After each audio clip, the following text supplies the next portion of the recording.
ابھی دلی کے اندر کچھ دن پہلے ایسا ہوا کہ ایک لڑکی کو مار دیا گیا، سڑکوں پر مار دیا گیا، ان کے اوپر اتنے چاقو برسائے گئے، اتنے چاقوں سے اس کو پھونک دیے گئے، اتنے چاقوں سے اس کو گودا گیا کہ بچنے کے لائق نہیں رہا۔ وہ ظالم لڑکا، اتنا بڑا پاپی انسان، اتنا بڑا کٹھور دل والا انسان اس لڑکی کو مارتے جا رہے ہیں، چاقو سے اتنا گودا، پھر جب مار کے چاقو گودتے گودتے وہاں سے چلا گیا، کچھ دیر گیا، کچھ دوری پر گئے، پھر اسے خیال آیا کہ کہیں یہ لڑکی بچ تو نہیں گئی ہے، وہاں سے دوڑتے ہوئے آتا ہے اور پھر ایک بھاری پتھر اٹھاتا ہے اور اس کو چوراہے پہ مارتا ہے۔ اے لوگوں، آئے ہندوستان واسیوں، میں یہ کہنا چاہتا ہوں کہ سڑکوں پر لوگوں کا آنا جانا ہے، سڑکوں پر لوگوں کی آمد و رفت ہے، ایک دوسرے کو دیکھ رہے ہیں کہ وہ لڑکا اس لڑکی کو مارتے جا رہے ہیں، لیکن کوئی بچانے کی فکر میں نہیں ہے، کوئی بچانے کی کوشش میں نہیں ہے۔ اس لیے نہیں ہے، ان کی بھی غلطی کیسے مانو، اس لیے وہ بچاتے نہیں ہیں۔ اگر وہ بچانے جائیں تو اسی کو پکڑ کے جیل کر دیا جائے گا، اس لیے کہ آج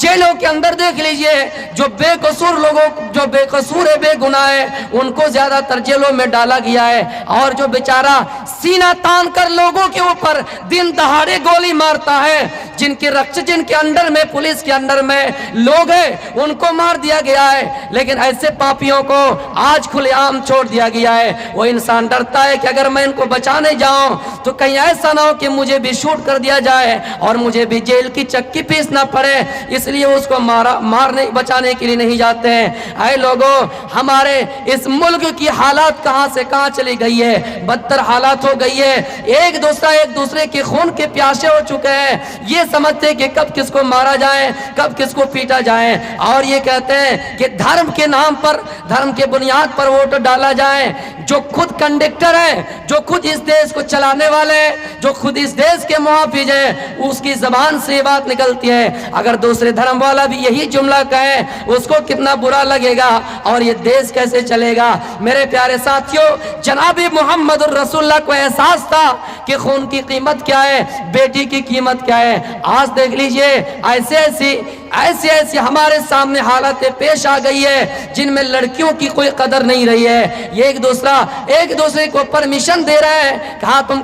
ان کے ساتھ ایسا کرو، تم ان کے ساتھ ایسا کرو۔ کھلے عام 10 لوگوں کے سماروہ میں اعلان ہوتا ہے، 10 لوگوں کے سامنے کھلے عام لوگوں کو چنوتی دیتا ہے کہ ہاں ان لڑکیوں کو اپنے انڈر میں لاؤ، ان سے جھوٹ موٹ کا رشتہ قائم کرو، ناجائز تعلقات قائم کرو، جسمانی لطف اٹھاؤ، اور ان سے فائدہ اٹھانے کے بعد ان کے حمل میں، ان کے پیٹ میں حمل ٹھہراؤ، ان کے پیٹ میں بچہ پیدا کرو، اور ان کے پیٹ میں بچہ حرام پیدا کرو، اور کرنے کے بعد انہیں لاوارث چھوڑ دو۔ میرے پیارے ساتھیوں، اس طرح کی بھی ویڈیو وائرل ہو رہے ہیں، لیکن آج ان کو جیلوں کی سلاخوں میں نہیں ڈال رہے ہیں، آج یہ جیلوں میں نہیں سڑ رہے ہیں، سڑ تو وہی رہے ہیں جن کے پاس ہتھیار نہیں ہے، سڑ تو وہی رہے ہیں جو کمزور ہے۔ آپ دیکھ لیجئے گا، جو سیدھا کیل ہوتا ہے اس کو اگر ہتھوڑی سے مارا جائے تو وہ زمین میں جلدی چلا جائے گا،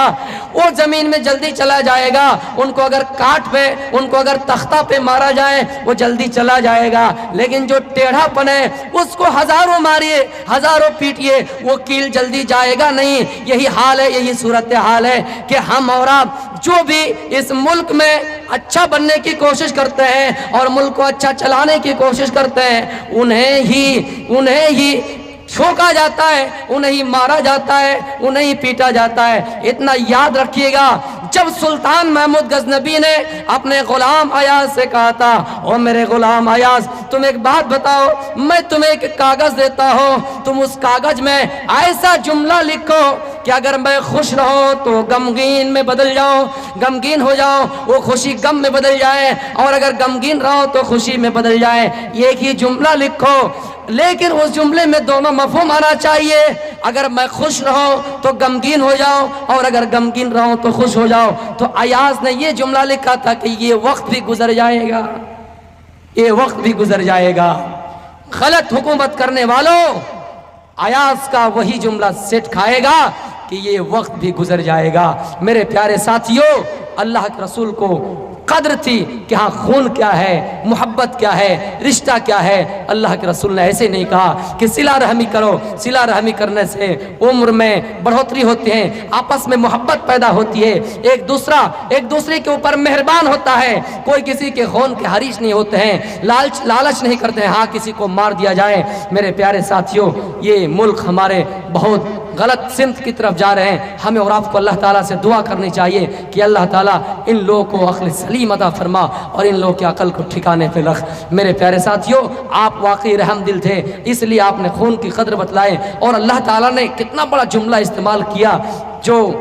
آپ کو دنیا کی کسی اور خطابوں میں یہ سب جملہ نہیں ملے گا، کہ جس نے ایک منصوں کو قتل کیا، ایک انسان کو قتل کیا، گویا کہ وہ پوری دنیا کے انسان کو قتل کیا، اور ایک انسان کو بچایا تو پوری دنیا کے انسان کو بچایا۔ یہ پیغام دینا چاہتا ہے کہ یہ نہ کہیں جس طرح آج یہ کہتے کہ نہیں بھائی ایسا ہوتا رہتا ہے، مار دیے جاتے، کبھی کبھی ایسا ہوتے ہیں، تو ان کو یہ احساس ہو کہ نہیں ہم کسی کو نہیں ماریں گے، کسی کا خون خرابہ نہیں کریں گے، کیونکہ ایک کو اگر کریں گے تو پوری دنیا کے انسانوں کا قاتل بن جائیں گے۔ اس چیز کا احساس جناب محمد رسول اللہ صلی اللہ علیہ وسلم کو تھا۔ وَمَا أَرْسَلْنَاكَ إِلَّا رَحْمَةً لِّلْعَالَمِينَ۔ آپ آئے تو دنیا میں اندھیروں کو بھی ناس کیا، آپ آئے دنیا میں تو ایک دوسرے کے اوپر مہربان بن گیا، آپ نے بھی لوگوں کے اوپر مہربانی کیے، آپ بھی لوگوں کے اوپر مہربان رہے۔ میرے پیارے ساتھیوں،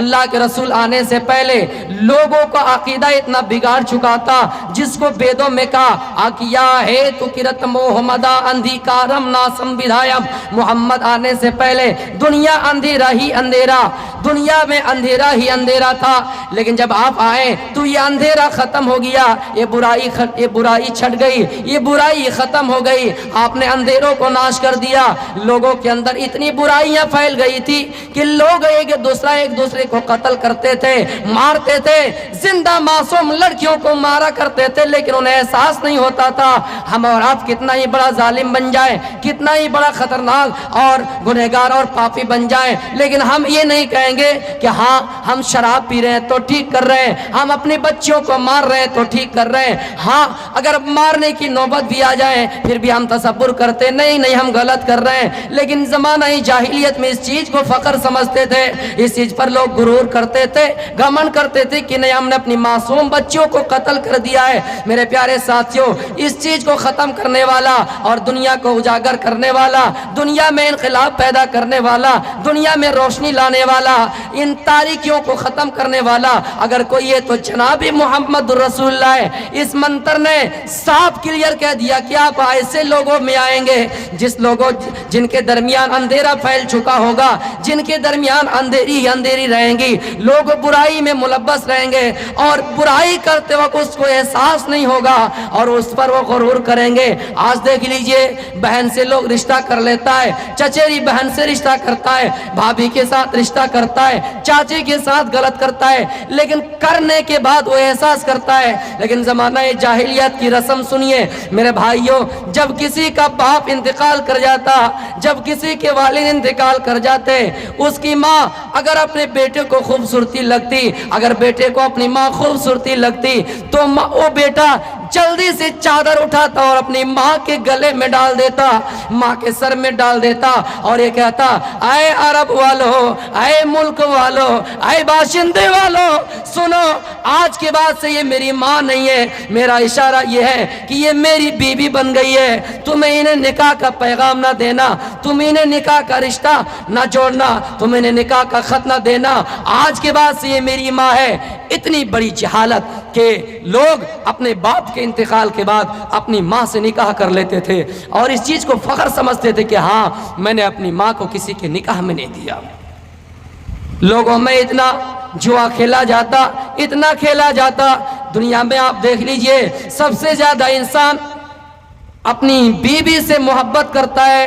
لیکن جوئے میں اتنا مگن ہو جایا کرتے تھے کہ مکان ہار گیا، بلڈنگ ہار گئے، زمین ہار گئی، دولت ہار گئی، جائیداد ہار گئے،